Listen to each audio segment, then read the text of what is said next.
Xin chào các bạn đã quay lại với kênh Cô Ba Bình Dương. Hôm nay chúng ta sẽ nấu lẩu cá thác lác nha các bạn. Món lẩu có nước lèo trong, ngọt, vị thanh mát, ít gia vị, rất tốt cho sức khỏe và sẽ giúp các bạn tiêu thụ được một lượng lớn rau xanh. Ngoài ra mình cũng chia sẻ cách làm chả cá thác lác đơn giản mà dai giòn. Đó cũng là thành phần chính cho nồi lẩu. Ý tưởng món ăn đổi vị cho gia đình thưởng thức cuối tuần hoặc cho những bữa tiệc gia đình nhé các bạn. Nào chúng ta cùng nhau nấu một nồi lẩu thiệt ngon nha. Chúng ta có thể xem những thành phần nguyên liệu chi tiết, hình ảnh nguyên liệu cụ thể để thực hiện món này ở cuối video hoặc tham khảo những dụng cụ nhà bếp mình hay sử dụng bên dưới phần mô tả của video. Cho nước sôi vào nồi.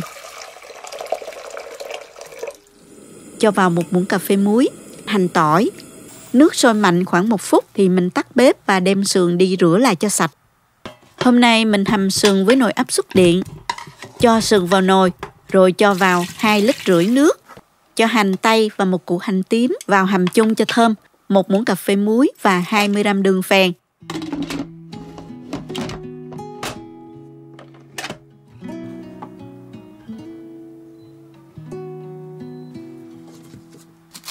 Nấu món lẩu này mình cho thêm một ít sả sẽ rất là hợp nha các bạn. Mình dùng 2 tép sả, bào mỏng.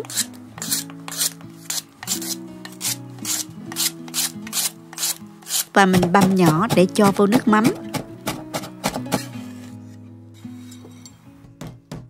Còn 2 tép này thì mình đập dập ra ha. Băm nhỏ một ít tỏi.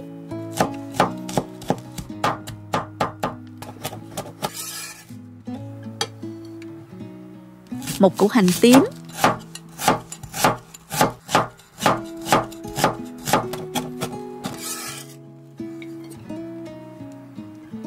Cắt lát 2 trái ớt.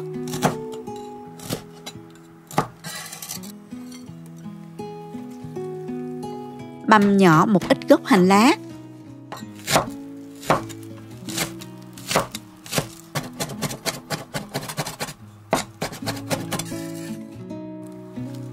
Và cắt khúc một ít lá hành nữa.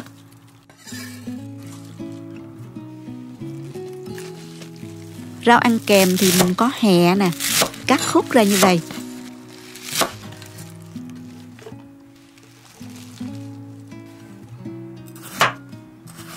Khổ qua thì mình bỏ ruột và sắc mỏng ra, hoặc là các bạn bào cũng được.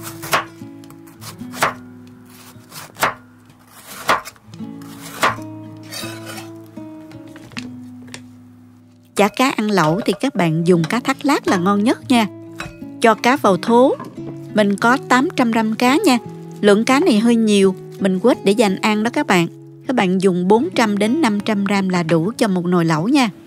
Cho gia vị gồm có 1 muỗng cà phê bột nêm, 1 muỗng canh nước mắm, 1 muỗng canh đường, 1 muỗng cà phê tiêu, 1 muỗng canh gốc hành băm. Nếu không có cá thác lác thì các bạn dùng chả cá thu, chả cá măng hoặc là các loại chả cá khác cũng được. 2 trứng gà xay nhỏ. Nếu trứng to thì các bạn dùng 1 trứng là đủ ha.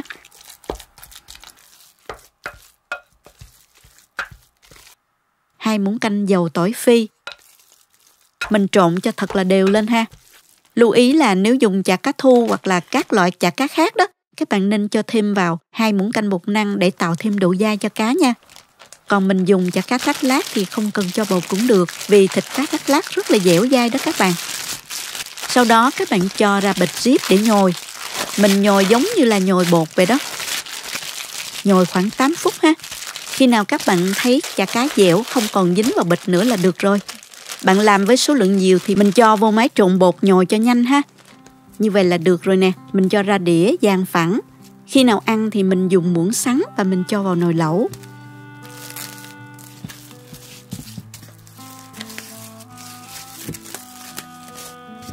Hoặc có thể vo viên cho đẹp cũng được, tùy thích nha các bạn.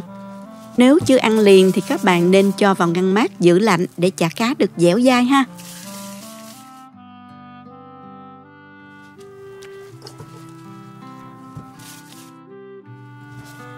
Quay lại với nồi hầm xương, mình vớt bỏ củ hành ra nè, nước dùng rất là trong luôn ha.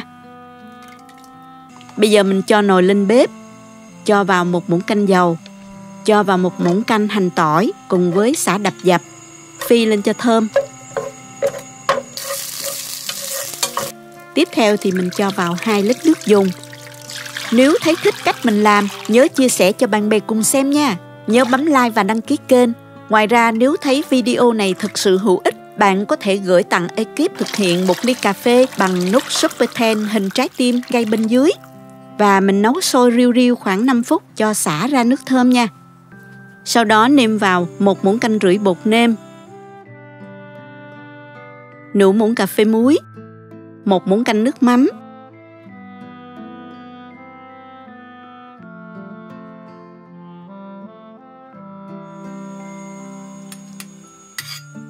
nửa muỗng cà phê bột ngọt cho điều vị. Bạn nào không dùng được bột ngọt thì mình khỏi cho ha. Nước lẩu nên nêm vừa, không quá đậm đà nha các bạn. Vì khi ăn trên bếp đó, nước sẽ bốc hơi gây mặn đó. Tuy nhiên các bạn có thể điều chỉnh theo khẩu vị gia đình ha.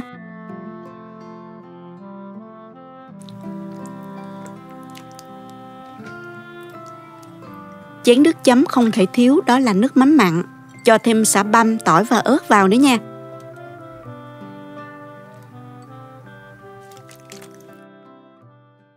Rau ăn kèm chính là khổ qua bào.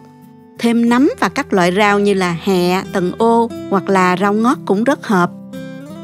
Dùng lẩu thôi các bạn ơi. Cho chả cá vào nồi lẩu đang sôi.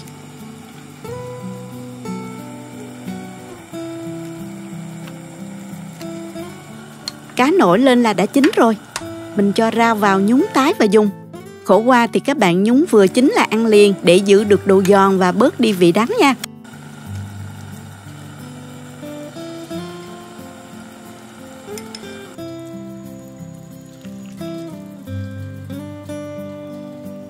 Chấm cá với nước mắm này rất là hợp.